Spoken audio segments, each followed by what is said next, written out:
Our prayer this morning was written by Richard Gilbert. So please close your eyes or center yourself in whatever way works for you as we enter into a time of quiet, meditation, and prayer. We stop.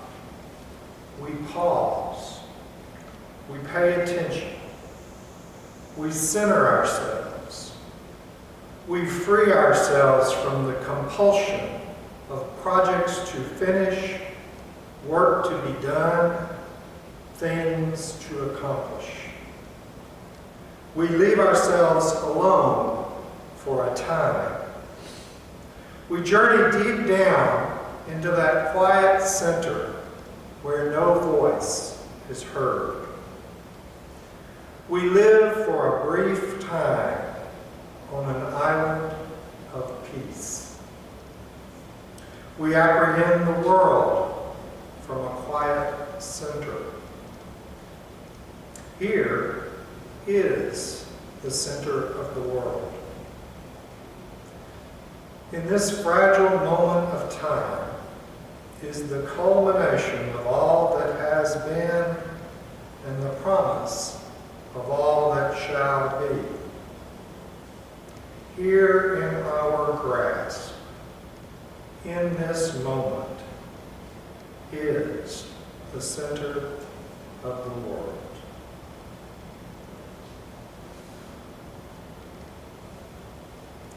Amen and namaste.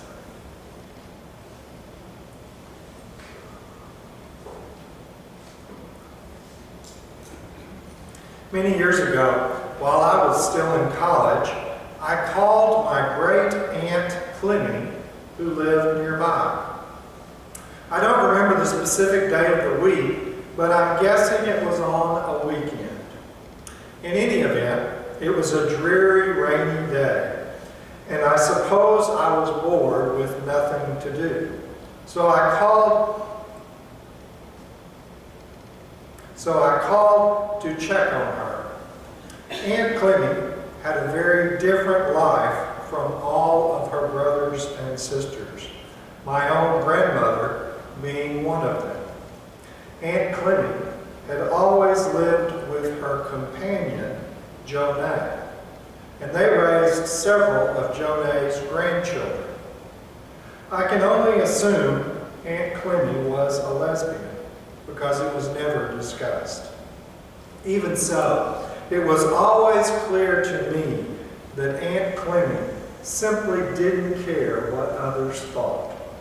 She was truly her own unique person, marching to the beat of a very different drum she shared with Jonay. On that particular day, she answered the phone and I asked how she was doing. She immediately said she was wonderful and enjoying the beautiful day. I replied, that was odd because it was raining where I was. She said it was raining where she was as well, and that it was just beautiful. Aunt Clemmy was in fact living in the moment, experiencing that moment as something to be enjoyed and treasured. I, on the other hand, didn't appreciate it at all, and the rain was spoiling my day.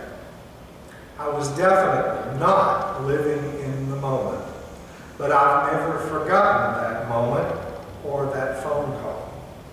It comes back to me on rainy days, and when it does, I try to stop and simply enjoy the rain. Then and now, I'm all too often oblivious to the beauty of life all around me, when all I really need to do is pause and appreciate the moment. We often let life pass us by without truly experiencing it, simply because we focus on what we want rather than what we have. So stop, pay attention. Life is all around us. Enjoy it. Live it. Actually, paying attention is the problem.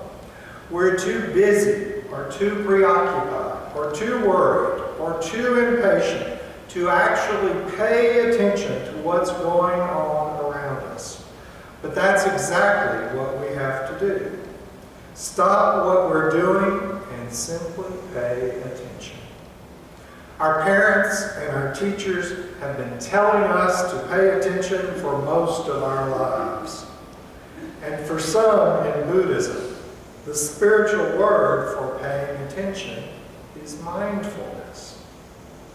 Author Chris Neubauer says, mindfulness is defined as being fully in the present moment, observing what is happening in the world around you along with the world inside you, your thoughts, your feelings, your sensations.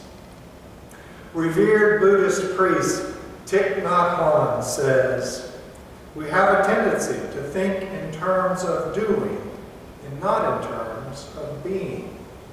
We think that when we are not doing anything, we are wasting our time. But that's not true. Our time is first of all for us to be. To be what? To be peaceful, to be joyful, to be loving, to be alive. And that is what the world needs most. And I would add, it's what the world has always needed. Now I'd like to share the stories of some individuals who have been successful at being in the now, being present, being in the moment, and because they were and are able to be in the now, they have in fact impacted the world in both simple and profound ways. The first I'll share relates to peace and how fragile peace actually is. In fact, we often take peace for granted. During the Cuban Missile Crisis in 1962, one Soviet submarine crew had no contact from Moscow for a few days and was not sure if World War III had erupted. The captain was sure that war had started on the surface, and he wanted to fire a nuclear torpedo. It also didn't help that the submarine batteries were running low, causing the air conditioning to fail and increasing the heat to above 113 degrees Fahrenheit. Many of the crew members began to faint from carbon dioxide poisoning and low levels of oxygen, which also heavily impaired their decision-making abilities. According to protocol, a nuclear launch needed the approval of only the captain and the political officer on board. As luck would have it, the Vasily Arkhipov was a flotilla commander who specifically chose to be on board that fateful B-59 submarine. Flotilla commanders were usually not on board nuclear submarines, but they were ranked high enough to change the two-person vote to a three-person vote. Arkhipov wasn't content with just doing as he had been told. He wanted to know firsthand exactly what was going on. Arkhipov cast the single vote to not launch a nuclear torpedo from the B-59 submarine in response to the U.S. dropping depth charges. Arkhipov argued with the two senior officers and was finally able to convince them to surface and contact Moscow. Of course, when they surfaced, they knew World War III had not started. His tenacity and his decision to be truly present in the now ultimately saved the world, and a fragile but ongoing peace was maintained. Thank you, Vasily Arkhipov, for demanding to be present in the now so long ago. I found a subtle kind of joy in the next story. I hope you will as well. In 1940, 17-year-old Irina Gillette of Ukraine was taken by Russians, along with thousands of other Ukrainians, loaded into cattle cars and sent by train off to Siberia. Her son, Richard Gillette, shares the following story about his mother. Several decades later, my mother and I were at a cocktail party near London, talking to two Russian men. When they discovered my mother had been to Russia, they asked, "How did you travel there?" "I trained," she replied. "And did you like the countryside?" "Yes," my mother replied, "it was beautiful." As soon as the Russian men had moved on to speak with others, I spoke to my mother with all the pent-up anger I had with Russia for having taken my mother prisoner all those long years ago. "Why didn't you tell those two Russian men that you couldn't see the countryside because for 13 days you were a prisoner in a cattle car that had no windows?" "Richard," she said, looking me in the eye, "those two men did not like being in that cattle car." Irina Gillette didn't allow the horror of that experience long ago to ruin her life. She obviously moved on and regained the joy of merely living. Not forgiving can rob us of the present moment by hanging on the pain and resentment of the thing that hurt us. Letting go of that pain can allow us to move on and live with the joy in the present moment. Thank you, Irina Gillette, for this touching reminder.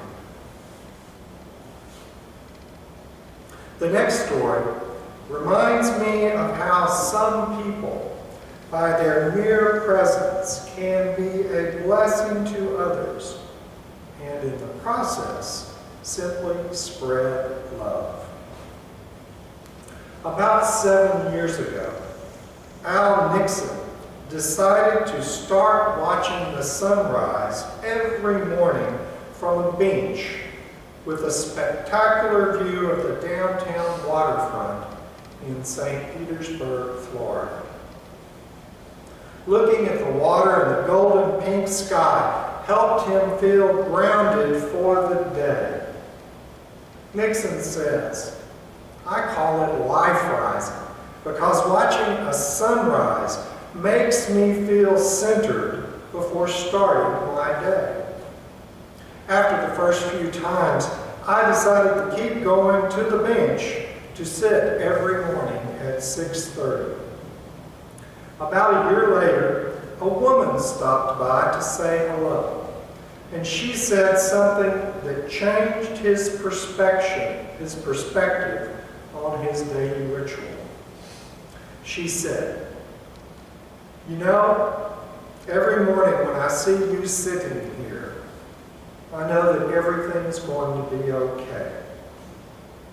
Nixon remembers, "That's when I knew I needed to pay attention to the people walking past. I needed to make eye contact and let people know that we mattered to each other." Instead of staring straight ahead at the waterfront, Nixon started smiling at people and striking up conversations. And pretty soon, more than a few early risers began joining him on the bench, sometimes even unburdening themselves to Nixon, who was by then a familiar face. As Nixon would sit on the bench, they would open up to him about their lives, asking him for advice about relationships, careers, and personal problems. Nixon says, "I was happy to listen. I wanted them to walk away knowing they didn't have to feel alone." Since then, he has continued his morning tradition for about 2 hours a day, 7 days a week, weather permitting. His presence and his openness to listen have made him a celebrity of sorts in St. Petersburg, where some locals have nicknamed him the Sunshine Mayor. Al is that sunshine, says 53-year-old Nani Kerr, a retired medical professional who first stopped by Nixon's bench in 2018. Nani says, "If I could talk to him every day, I would. Everything he says comes from the heart." Another friend says, "Whatever anyone tells him stays at the bench." This particular friend met Nixon while she was out strolling 3 years ago, and she goes on to say, "He listens without judgment and without any kind of return expected." Jeff Franzen says, "Al is this calm, constant presence, day in and day out." He met Nixon while taking a walk along the waterfront a few years ago and says, his unique gift is that he listens to everyone. Franzen goes on to say, "The pandemic had everyone quarantined and connection deficient. Yet for those who ventured outside and walked past Al's bench, they were greeted with a smile and asked how they were doing. He's truly the de facto mayor of St. Pete." In appreciation, some of Nixon's friends and admirers anonymously installed a plaque on his wooden bench 2 years ago. It simply says, "Al, a loving and loyal friend and confidant to many, forever and always." Nixon says, "I was stunned when I saw it. I felt honored. It's really how we feel about ourselves that makes us treat others good or bad. When you're in your 50s and 60s or beyond, a lot of people feel their purpose hasn't been fulfilled. I've never really felt that way. But I do know that at this stage in life, this is definitely my purpose." You have to have an open heart and an open head, because you never know who's going to walk up and what they might need. Every person who stops by the bench deserves my undivided attention. While most people simply wave or drop by briefly to make small talk, others are anxious to step into my office and spend a few minutes with someone who will listen. During the pandemic, there were lots of people who lost someone they loved. Last year was my most difficult year because there was a palpable anxiety that people carried around and needed to release. I was glad I could put my mask on and be here for them. No topic is off limits, Nixon noted, but some people sit down and don't want to talk at all. They simply want to sit next to someone and share the silence. Nixon recalls, "A woman stopped once and said, 'I just want to sit here with you.' We stared at the water for an hour. Then she said, 'Thank you,' and walked away. She just wanted a moment of peace and to know she wasn't alone. And in that moment, in that hour, on that morning, she truly wasn't. Yes, just being present for another human being is an act of love. Thank you, Al Nixon, for your many acts of love. The final story I'll share reminds me of one of our UU principles, the belief in the interdependent web of all life of which we are a part. For me, that's often a very abstract statement. But have you ever actually felt that connection to the web of all life in the moment, in the now? Author Jack Kornfield shares the following story of someone who has felt that connection. And he shares it in one of his books, The Wise Heart, writing, "Perhaps we can better understand this through a story of a Palestinian named Salam, one of my good friends. I met Salam when I was doing some teaching for the hospices of the Bay Area. He was able to sit with the dying because he had no fear of death." Let me say that again. Salam was able to be present with dying people because he had no fear of death. In the late 1960s and 70s, Salam lived in Jerusalem as an activist and a journalist.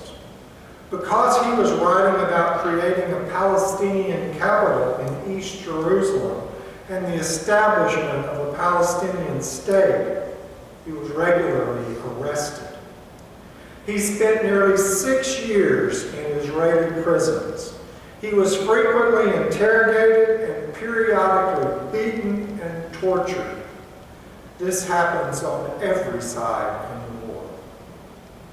One afternoon, after he had been badly beaten, his body was lying on the floor of the prison and he was being kicked by a particularly cruel guard. Blood poured out of his mouth, and as the police report later stated, the authorities believed he had died. He remembers the pain of being beaten. Then, as is often reported by accident and torture victims, he felt his consciousness leave his body and float up to the ceiling. At first, it was peaceful and still, like in a silent movie, as he watched his own body lying below being kicked. It was so peaceful, he didn't know what all the fuss was about. And then Salam described how, in a remarkable way, his consciousness expanded further. He knew it was his body lying below, but now he felt he was also the boot kicking his body. He was also the peeling green paint on the prison walls, the goat whose bleat could be heard outside, the dirt under the guard's fingernails. He was life, all of it, and the eternal consciousness of it all, with no separation. Being everything, he could never die. All his fears vanished. He realized that death was an illusion. A well-being and a joy beyond description opened up within him. And then a spontaneous compassion arose for the astonishing folly of humans, believing we are separate, clinging to nations and making war. 2 days later, as Solomon describes it, he came back to consciousness in a bruised and beaten body on the floor of his cell, but without fear or remorse, just amazement. His experience changed his whole sense of life and death. He refused to continue to participate in any form of conflict. When he was released, he married a Jewish woman and had Palestinian Jewish children. Thank you, Salome, for sharing your story of how we are all truly connected to this thing we call life.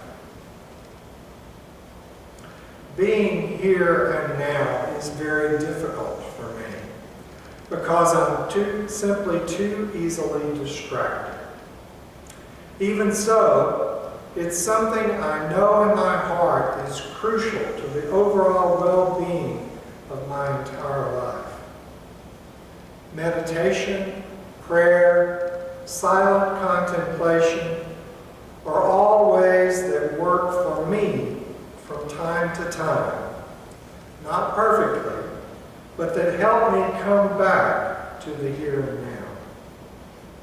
My hope is that you too will recognize the need for being truly present in the here and now and consciously practice what works for you. I'll close with the opening words today from Wayne Arneson, who said, "We come together today, seeking a reality beyond our narrow selves that binds us in compassion, love, and understanding to other human beings and to the interdependent web of all living things. May our hearts and minds be open to the power and the insight that weave together the scattered threads of our experience and help us remember the wholeness of which we are a part." Amen and namaste.